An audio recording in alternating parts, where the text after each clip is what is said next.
Vraiment Katina. Bon, papa Charles a marqué nga penzelo moko ya munene na vinanga parce que papa Charles nga na sali sécurité na église. Papa Charles ata moni nga na défaut a loba boyete a repoussana. Ongeli ba activité na ye normal.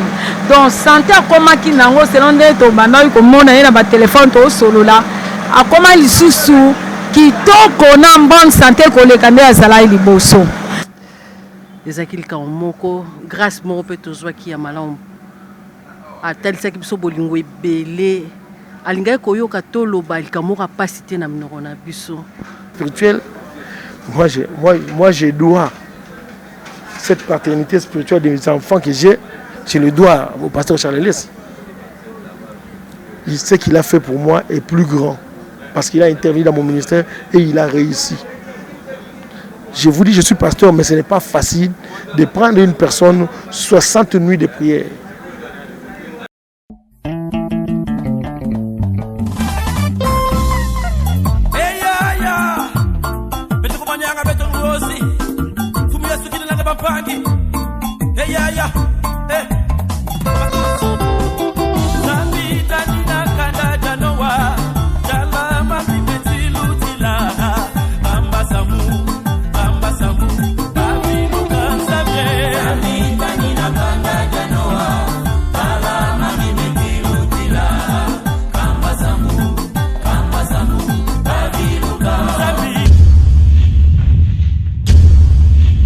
Keren News TV nde makambo Mbote balandi na biso o bolandaka mingi chaîne na bino Keren News Télévision. Toza awa na concession ya pasteur Charles Lessi oya utaki kotika biso mokolo ya le 8 mars à partir ya 16h juste na Paris. Nous voyons déjà awa batelier banderole na ye. Waouh, c'est exceptionnel de voir qu'il a fait 37 ans de carrière pastorale. Donc 37 ans à Moussala et Nzambe. Et puis, ce qui nous fait un peu mal, c'est qu'il est mort un peu à temps avec un âge à 68 ans. Donc pour cela, quelques interviews, quelques bandeko, qu'est-ce qu'ils ressentent réellement, qui était réellement Papa Charles pour eux, qui vraiment Papa Charles a laissé à quelque chose à Salinini, quel était son témoignage, donc tout dans le témoignage vivant, et pas à bandeko et pas à proche, ami, et connaissance.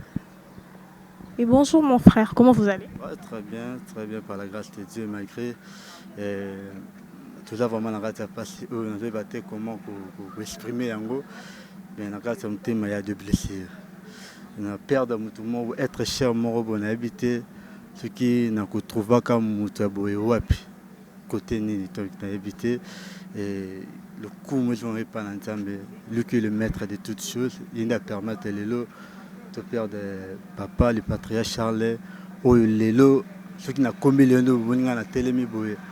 Mais la grâce ya papa wana donc ça malika qui n'entela papa wana en katringa idikinga abokolinga na vaina papa Charles ala papa moko ou ala mutema ki bo papa ala papa wa yebi comment ko supporter ba défaut ya bana ala papa wa yebi comment ko pesa toujours bana ba espoir que ata le makambe marché te lobi makambo malamu ko ya to kamaka na nzambe à tout temps le bananga toujours on a salé la nzambe la sérieux musala la nzambe futa ka malamu yango na le pas molara nzambe pona on a salé le boye et là pona papa oyo o le toujours là calamité de tika na mabele en tout cas je manque des mots pour continuer OK, merci. Tony, tu es vraiment Papa Charles qui réellement nani ponayo père biologique papa vraiment à 8 ans il y a beaucoup là vraiment tuteur pardon nayo ou comment Papa Charles premièrement ala père spirituel nanga na kobenga epé ala papa bokolinga vraiment bambula mais ce qui lelo na commis lelo responsable et la commis utile peut-être quelque part même à côté de travailler mais la grâce à papa encadrer malam à éduquer malam apprendre comment vivre en bateau apprendre comment servir Nzambe donc en fait à la père spirituel pour nanga mais oyo na fait pas naé mais papa nanga qui bo motaper sanga ngote affection on n'allait pas papa Charles même mon père biologique a bien yangote. Mais une question juste de curiosité. Vos 8 ans avant d'un père biologique mingité ou comment parce que bon l'affection y a papa Charles. Parce que comment est-ce possible le père spirituel a plus affection y a papa à ça en sorte que ça n'a mokil. Expliquez bien un peu plus. C'est une bonne question. Moi je suis orphelin. Papa Botinga y a tiré un âge qui est en Koloba. Un âge mort en fait na yeba papa Botinga na ba photo. Comprenez? Et maintenant, on a un Nangolo na papa Charles, yende Aïdi Kenga, en Katringa Malam, où on a famille à papa, n'a pas quitté, et pas naïe, n'a yango. Vraiment. Ok, ça va tolingi toye basiko corps et ça ou comment c'est comment le programme parce que toi qui a koufaki na Paris est-ce vrai peut-être toye ba cause ya maladie na réellement ni ne bomi mais mi sito na 68 ans. C'est pas... En fait, papa Koufine à Paris, et Abeli naïe maladie que non. Et là, quand on a mené Kokaki pour naïe, on a mené permettre qu'à jouer na tawana. Et là, que papa Beli malade moro boyo et au truc le bango boyo non, et là vraiment on a mené permettre que les lots papa atika banana.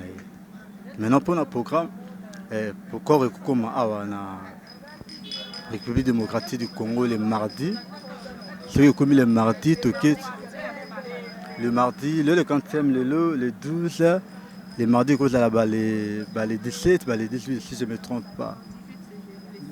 Les 16, voilà. En fait, tant corps et couvert, on a morgue à cinquantenaire, et puis il y a les vendredis pour notre enterrer les samedis. Ok, merci vraiment pour l'attente aux gens qui ont fait Sabiso.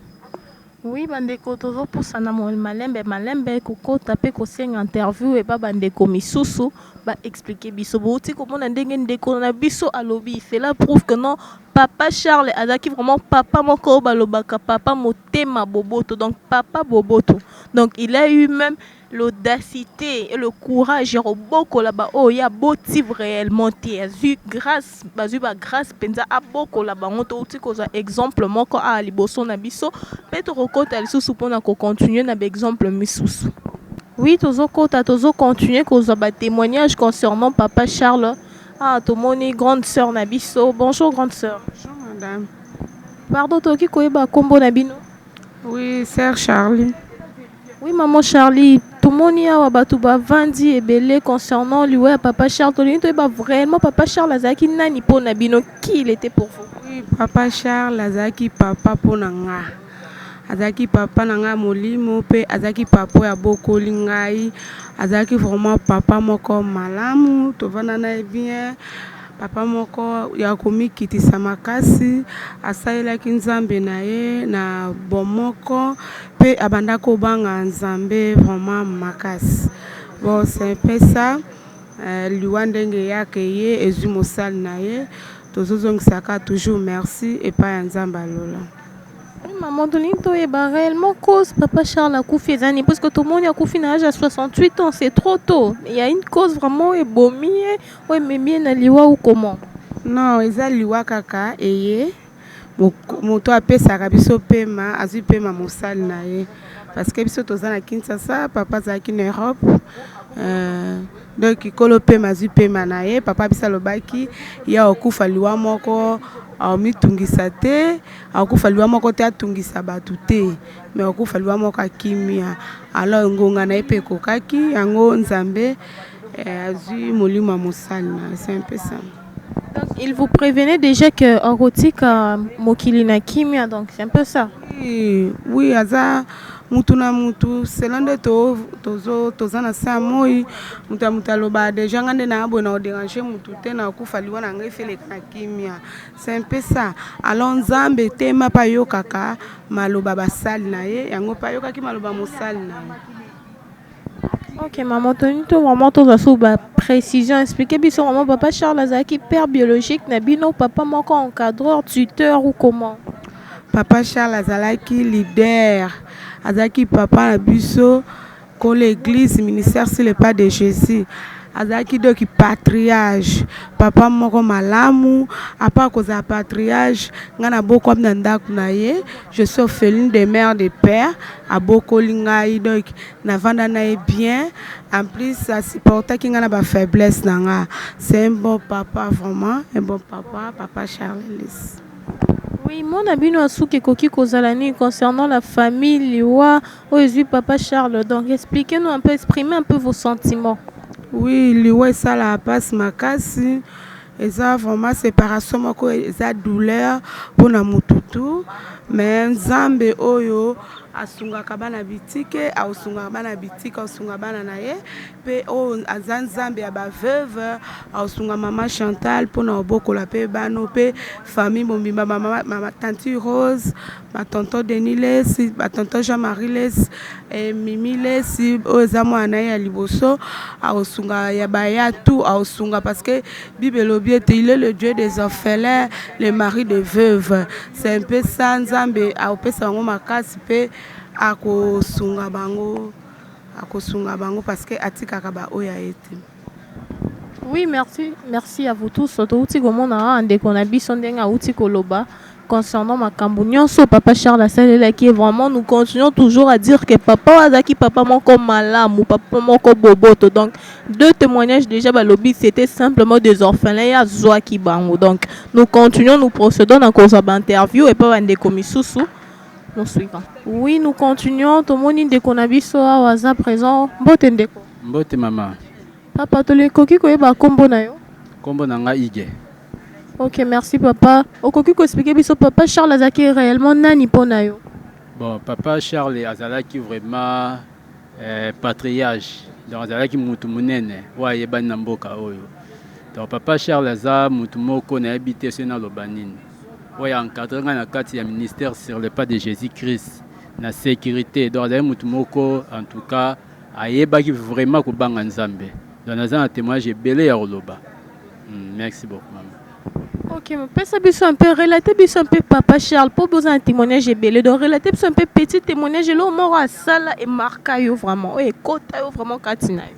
Bon, papa Charles a marqué nga penzi loromoko ya munene na vinanga, parce que papa Charles nga na sali sécurité na église, papa Charles ata moninga na défaut, a oloba boyete, a repoussana, a bi papa sala musala. Nzambe akopambola na musala ozo sala ozongiselo ya mingi. Donc abanda kopesa nga vraiment ba conseil ebele. Et puis nayebaka papa Charles na ya na fiancé nanga papa Charles alobaki ya soutenir ngai na libala nanga. Maintenant na sali mariage te papa Charles aye kokufa. Donc ayebaki muto kozala na batu, ayebaki pe ko vanda na batu, ko soutenir batu. Donc papa Charles azalaki mingi mutu moko boye, ayebaki vraiment ko conseiller batu. Même dans l'église, abanda kanga kanda te. Azalika mutu moko abanda osekane kaka. Pour nayebi ata mutu apesi kanda papa Charles Roya frère. Yoza ya nzambe. Donc nayebi papa Charles. Donc vraiment merci beaucoup maman. Ok, merci pour notre témoignage. Tenez pas ce qu'on a liloba souka mot d'encouragement, na famille, mot de fortification, na église et tout. Donc liloba souka ezali vraiment na loba bon. C'est na bi liloba souka, ils appellent liloba souka te pour nangai. Mais na liloba o na obakisa parce que na sengaka na famille bazala vraiment unis parce que nayebi que famille bango nyos baza ba homme de Dieu baza ba pasteur vraiment nayebi que boyokani ezali na bango nyos na famille vraiment na ko yeso bon kaka toujours bazala kaka na kati ya ba prière. Donc ezate liwe ezali pona biso nyos nzambe yim tapesaka yepe azwaka. Donc, to prier car ma casse dans la famille, dans toi, dans le bango qui m'est ça. Merci beaucoup. Ok, tozoko bakaka, na koza ba interview na biso to moni maman awa, tozo approcher. Bonjour maman. Bonjour. S'il vous plaît, vous pouvez vous présenter un peu. Comme on a maman Bénédicte au nom de Dieu. Ok, merci maman Bénédicte. Vous pouvez expliquer biso papa Charles Azaki nani pona bino. Qu'est-ce que vous avez comme bon témoignage à son sujet? Bon, biso tozaki ba voisin na ye, les razovanda na lemba la camp riche. Opona biso azaki voisin te, azaki papa. Talisaki biso bolingo penza ya papa.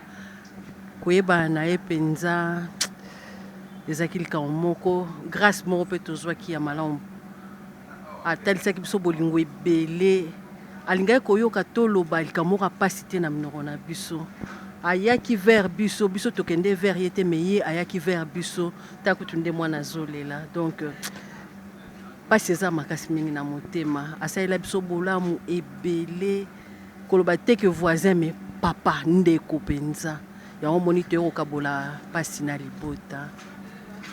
Ok, merci maman.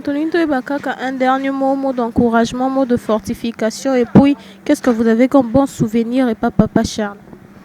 Bon, papa azali kolinga to papa tozaki monika ndenge ba famille ezalaka. Papa amemaka likambo na biso na motema. Tokovanda mkomsubo toyoki atinde biso équipe ya intercession. Donc ba ndeko baye ba bondeli pona libota. Tolingi to sala offrande papa lobi ye mokonde akosala nyonso parce que amona ki passe ni tozaki na ona libota ndelo ko tikala markanga penza na motema nanga. Ok, mot d'encouragement, mot de fortification pour qui kolobani na famille pe na ba connaissance nyonso ya papa. Bon, eza passe comme biso nyonso tobika toza libota on est ensemble passionné zu famille si ezu biso nyonso nzambe apesa biso ka mitema makasi ya surmonter épreuve po eza makasi mingi. Oui, tozomona susu wa mama na biso avanti awa mbote mama. Mbote na. Ah, bokoki kopesa biso kombo na bino? Pardon? Kombo. Ngai mama Evie Mbenga naza fille ya Mbien Kasai. Towuti mboka moko na papa Pasteur Charles. Vraiment bana tokola na ye na Mbien azala ba ene na biso totika koyoka ye na problème te papa Pasteur. Donc naza fille ya Mbien 100% ba parcelle voisine tokangama na bango en face. Totika koyoka papa Pasteur na problème te na nde tokola na nde tozana ye aza ko encadrer biso bana Mbien awa totika koyoka ta problème na ye moko te. Bon, nzambe azwaka bomoi na ye kaka problème esata. Mais totika na souci makasi po to perdre na tozwa grand frère ya boye lokola papa Pasteur Charles Lesité. Bon, eza makambo ya nzambe mwa koloba autrement esate. Merci. Ok maman, bon témoignage ni wotikali nango témoignage ya malambo tikali nango pa ya papa Charles o e marka bino lo mo salelo e marka yo vraiment côté profondément. En tout cas témoignage totika na makasi pona liloba ya nzambe. Ye penza en tout cas problème na nyonso apesa kaka na nzambe. Ata difficulté ya ndenge ni nabi bomona kaka elongi ya nzambe. Totika kaka na souvenir na makasi pona prière, Bible, losambo pona papa Pasteur Charles Lesité. Ok maman, okoki kopesa mot d'encouragement, ton mot de fortification et pas bandeko. Peut expliquer biso ozaki nani réellement pour na papa Charles, nani vraiment papa Charles azala ki pona yo. Bon mot d'encouragement to koyebisa pona batu to landa kaka likolo ya papa Charles ndenga bana ko sangisa biso to zala na kibomoko ya bana ko kabola te abana ko yeba te ke oyo leki ya oyo mwana ya oyo boye na boye abana ko sangisa batu nyonso to lingi biso nyonso to landa kaka rythme na ye ndenga tiki biso to kabwana te to zala kaka na kibomoko. Toujours continuer qu'on soit témoignage concernant papa Charles. Donc c'est toujours touchant, c'est toujours frappant au monde que non nous te témoigner les n'endenga ma bête puis la plupart y a la majorité bazo le barak que non à beaucoup la bango bavandana donc il faut être comme ça, c'est vraiment un exemple à suivre. Papa Charles a vraiment un exemple à suivre, un exemple à vraiment suivre de près. Et puis tu as aussi confirmation à banda qui kokabolate donc il y a pas un tribalisme, rivalité ça l'a quitté. Matozo ko bakaka na ko questionner bande comme sous pe ko za ba témoignage. Merci. Papa Charles za mwana nanga, mwana grand frère nanga obenga nga tata mwasi. Biologiquement aza mwana nanga, spirituellement aza papa nanga mulimo. Poye mutakadranga na makambo ya bonzambe.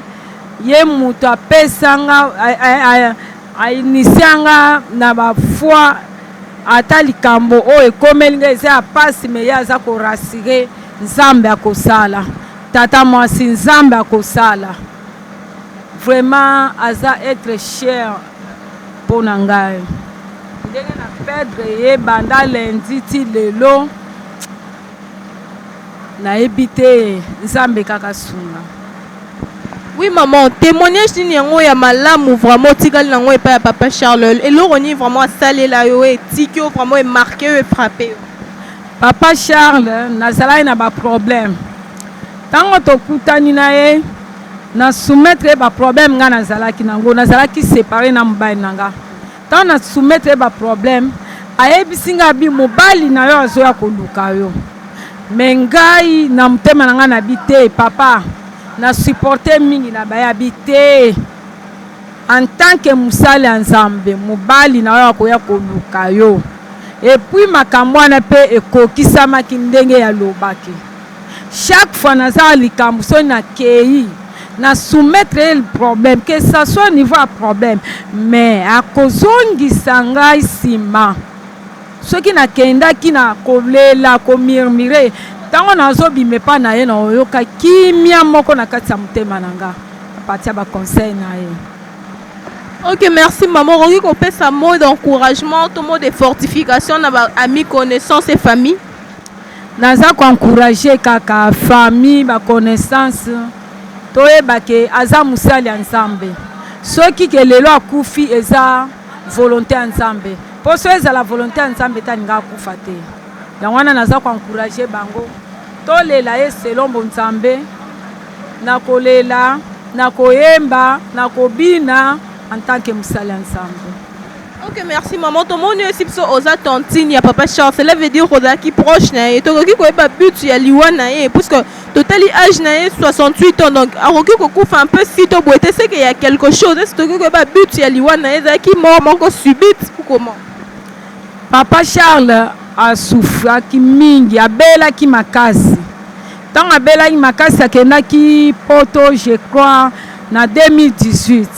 Aki azui traitement akomi bien azongeli ba activité na ye normal donc santé akomaki nango selon nde to banoi komona ye na ba téléphone to solola akoma lisusu kitoko na bonne santé koleka nde azalaki liboso mais cette fois-ci ndenge azokufa abelaki te ba malaise nazoyoka ba malaise subitement lundi toye kozwa information que pasteur Charles akufi to s'attendait ki na liwa na ye na moment ote po azalaki na ye normal et puis évangéliste Roger avant aye apaza na Belgique alekaki epa na ye na Paris basololi apesi ba conseil atineli église maloba aye jeudi ne évangéliste Roger akokisaki une semaine na Kinshasa donc atika qui est en bonne santé, mais et ça surprise, oui ça lui surprise. Ok, vous outil Kolanda, membre moko ya famille ya papa Charles o azali tata moi si direct, et ça t'écoute explication, elle a dit à tata moi si biologique donc bazana douleur moko ya makasi et puis expliquer que non. Malgré que papa Charles azaki moi nané ton physique mais spirituellement azaki papa naé ya molimo pambate abandaki ko fortifier abandaki ko pesa e ba conseil abandaki ko zongise toujours na nzela donc je comprends et vous comprenez tous que non papa Charles banda tozo banda interview na biso ti tozo kende azosaka ba témoignage moko ya malamu azaka ba témoignage moko ya malamu donc tozo koba kaka na kokende na ba témoignage nango tozo interviewer batu mususu et puis j'en profite pour saluer ma grande sœur Keren Mayala. Abonnez-vous encore plus na Keren News TV, abonnez-vous encore plus pour les mbaté bo s'abonner pour ba news abo ezala kaka pa na biso dans la place mususu te nulle part ailleurs. Papa Charles azalaki papa moko to kolobate donc asali ebele pour la biso aza patriarche donc Charles Lesi aza papa moko bolamu eleke ebele na yebi te so to comparer na nani po bolamu eleke ebele donc pour la biso to perdre eloko motuya na kati église to perdre pene ya motuya. Oui maman donc personnellement papa Charles azaki nani po na yo personnel aza pasteur nanga pasteur na yo. Ok, tolingi toyeba susu témoignage ni otikali nango ya malamu po na ye témoignage ni otikali nango ye po na ye na donc na malamu ka te na nyonso est-ce que blessa yo to ou comment ata mokolo moko te po papa azalaki soki oza na problème apesa moto nyonso numéro ya téléphone na ye moins de problème oza nango so obengi ozwa ye aorépondre aosala elo prière. Donc ata eloko mama mabe asaleli biso te asayelinga te personnellement asayelinga eloko mama mabe te. Ok maman, témoignage oza nango mpona ye? Batémoignage eza ebele mama ya malamu nyonso eza ya malamu. Non, même une moitié vraiment marqué yo. Pourtant on a sous fait lobby, asalela ba ya mingi mais oye marqué vraiment etikaye vraiment. Donc na ko loba na sala 14 2 semaines hôpital na bébé nanga na mwana nga. Donc na bengai asala prière pe pesanga foi amanga mama zala ko ndima ke mwana obika mais nzambe pasala ki ngolo à travers nzambe na ye asala ki ngolo. Donc il marque nga penza. Oui, merci maman beaucoup. Un mot d'encouragement, un mot de fortification, amis, connaissances, proches, membres à l'église et tout qu'on sort.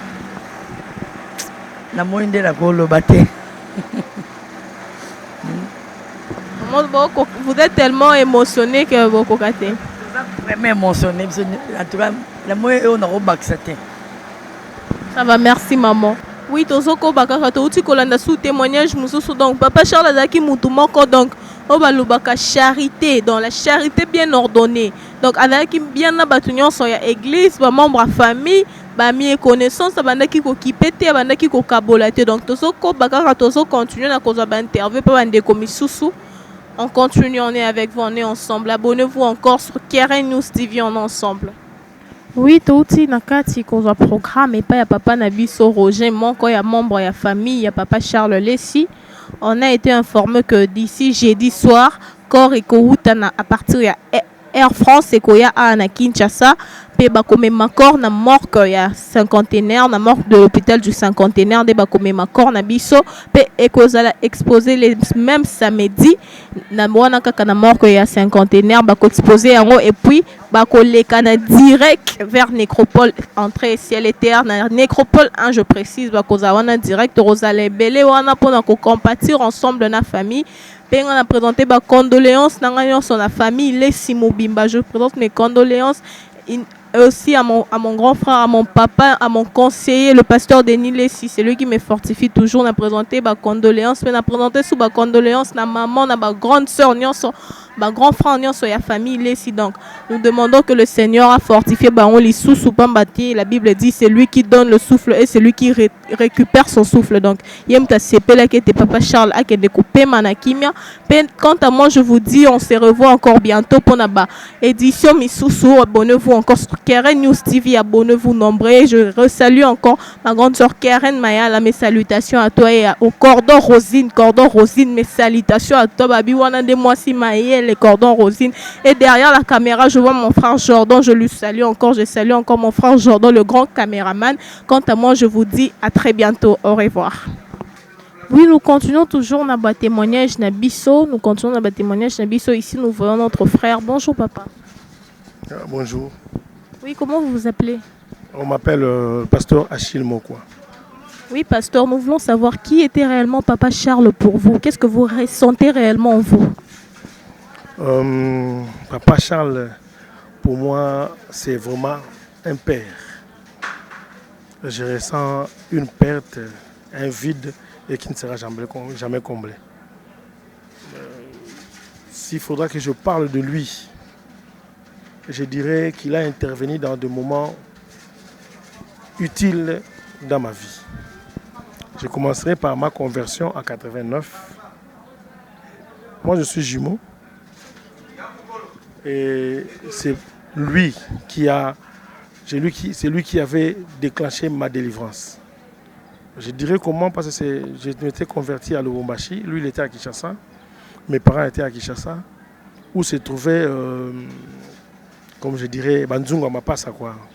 J'avais des histoires pour les jumeaux, selon notre coutume. Et quand je suis converti à Lubumbashi, je l'ai appelé. Je l'ai informé parce qu'il me prêchait déjà depuis Kinshasa, mais je ne voulais pas me convertir. Quand je suis allé là-bas, et le fruit de son travail a payé, je l'ai appelé, j'ai dit, maintenant là, j'écris en Jésus-Christ, je l'ai reçu. Mais je veux que vous fassiez déjà quelque chose pour moi avant que je n'arrive à Kinshasa. Je veux que toutes ces histoires-là des jumeaux soient brûlées. Et c'est lui qui avait fait ce travail-là. À distance, il a brûlé, il priait déjà pour moi à partir de cette distance-là. Moi, le Lubumbashi, lui faisait ce travail de délivrance. Donc, il est, je dirais, c'est lui qui m'a fait entrer dans la vie chrétienne. Et après, je suis revenu à Kinshasa, j'ai commencé au ministère, j'ai commencé à servir Dieu. Il est demeuré mon mentor. Et en 1995, j'ai connu un problème très sérieux. Mon ministère était presque bousculé. Oui, en 1995. Je ne dirais même pas mon ministère, je dirais aussi même mon foyer. Non. Avant de parler de mon ministère, en 1992, quand j'ai voulu me marier, je me suis dit, bon, je ne vois pas un homme de Dieu modèle, fidèle, sérieux, que je peux choisir, qui pourrait être comme mon conseiller. Parce que moi-même, je me connais moralement, je connais ma probité morale. J'ai dit, il faudra que la personne soit comme moi ou bien qu'il me dépasse. J'ai porté mon choix à lui et je lui ai dit, je lui ai posé le problème. Il a accepté de devenir mon parrain en 1992. Et c'est là qu'il est devenu mon parrain. Et quand mon ministère était bousculé en 1995, il m'a pris, et je dirais, comme un aigle prend les petits, hein. Il met les petits sur les ailes et il vole avec. Et c'est ce qu'il a fait pour moi.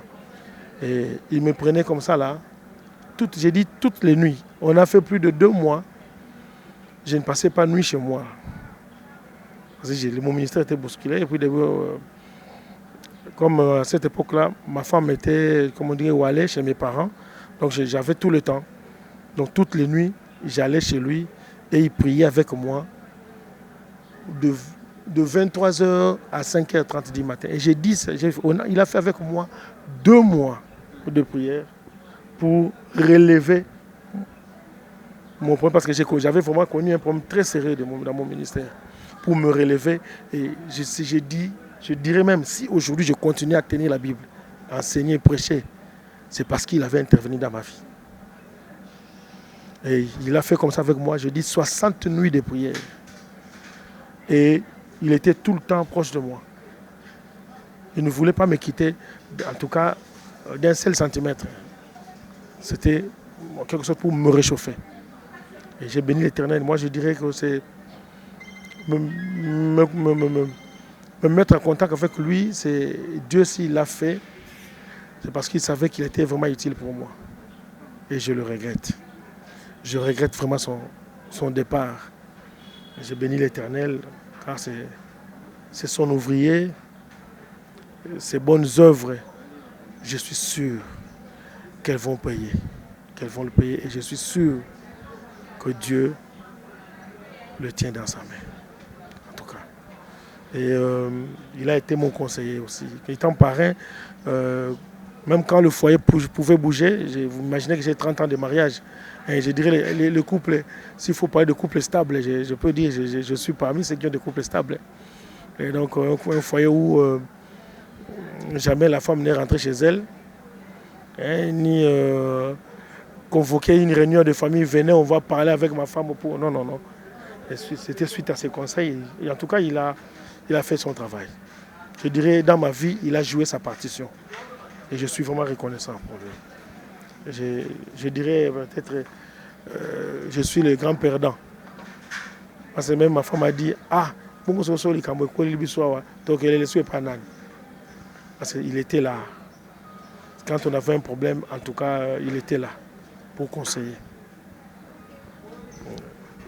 Ok, merci papa. Nous voulons savoir si vous avez un petit témoignage, un très bon, donc un témoignage qui vous a marqué. Donc, de ce que Papa Charles vous a fait pour vous réellement, quelque chose qui vous a marqué vraiment. Ce que je vous ai dit là, c'est plus que tout. Vous savez, quand quelqu'un est prêt à perdre son ministère, c'est presque à la fois qu'il va partir. Mais un monsieur qui te prend 60 nuits de prière, il ne dort pas à son âge, il ne dormait pas parce qu'il ne priait, mais il ne me laissait pas prier là-bas, non. J'allais chez lui et il priait avec moi. C'est pas facile, c'est pas facile. Et il ne demandait rien, même pas offrande. Je vous le dis. Pour moi, c'est le plus grand témoignage.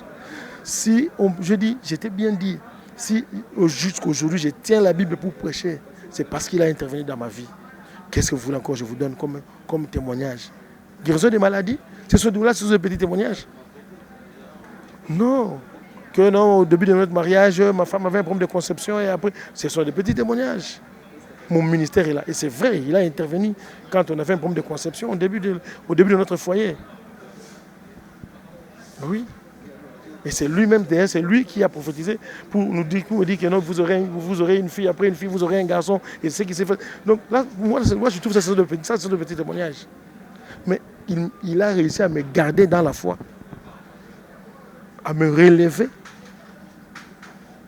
Bon, ça, c'est le plus grand témoignage.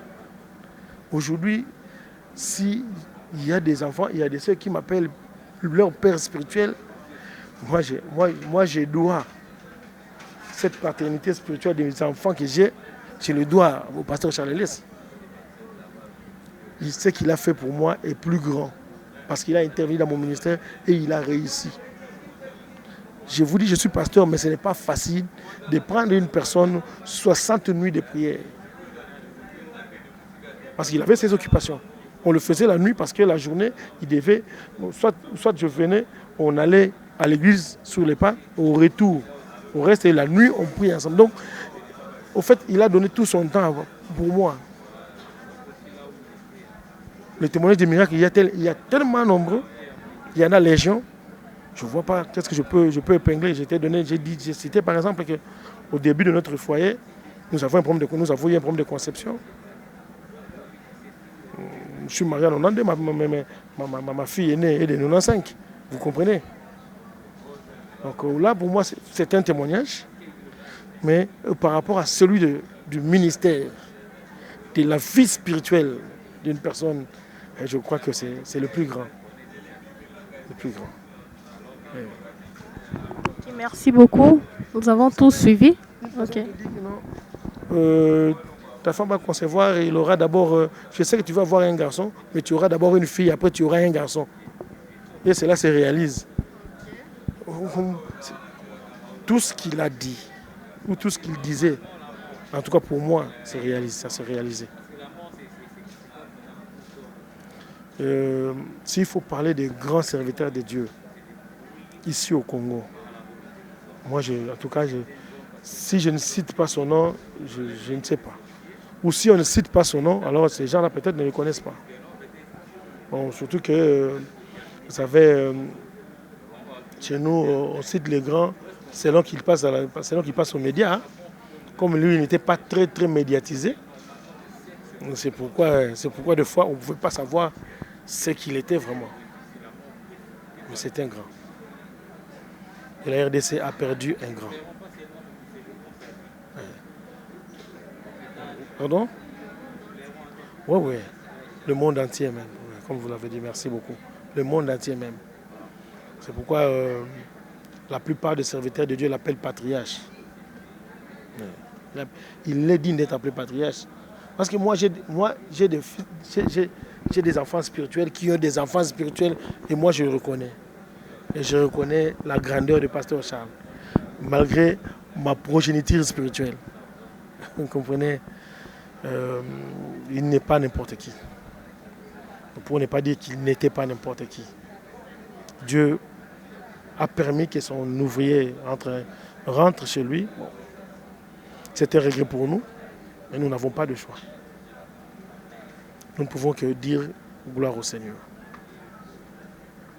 De nous l'avoir donné comme ouvrier, de nous l'avoir donné comme père.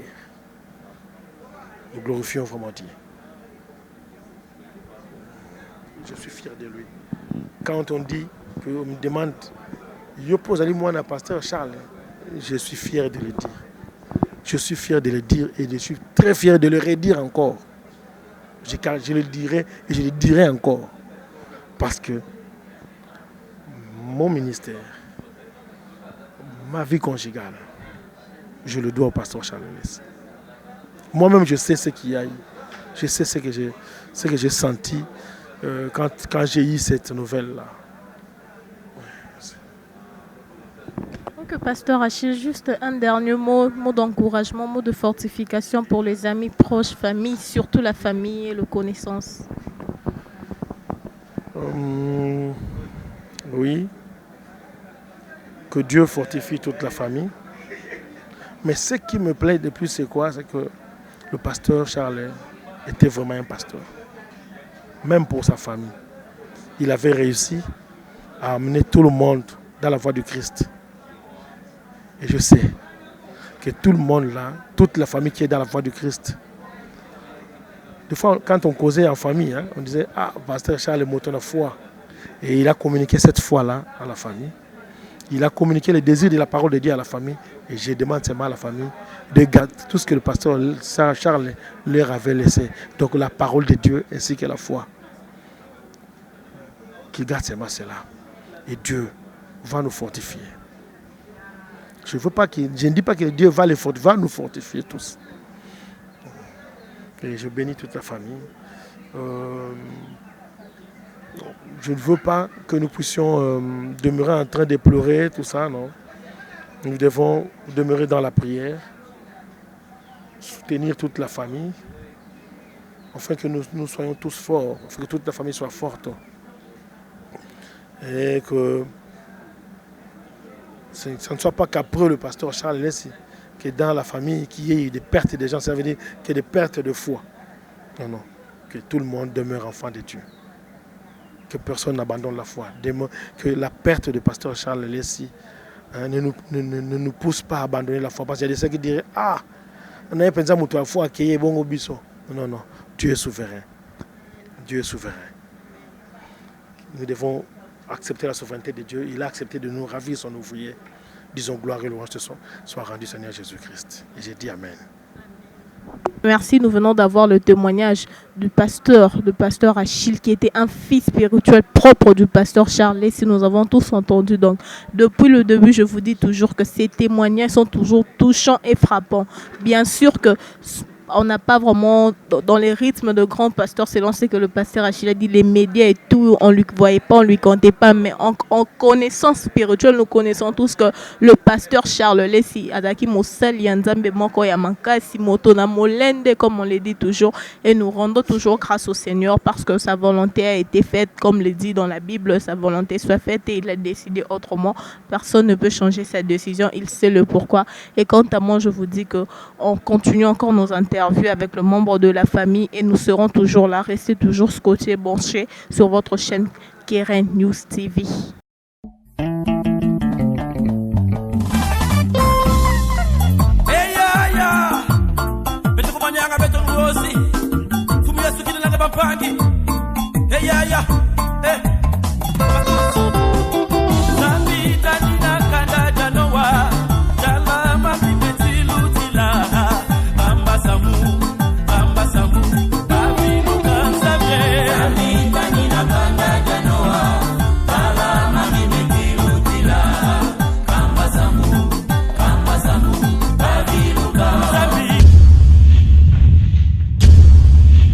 Keren News TV, Ndema Kambu.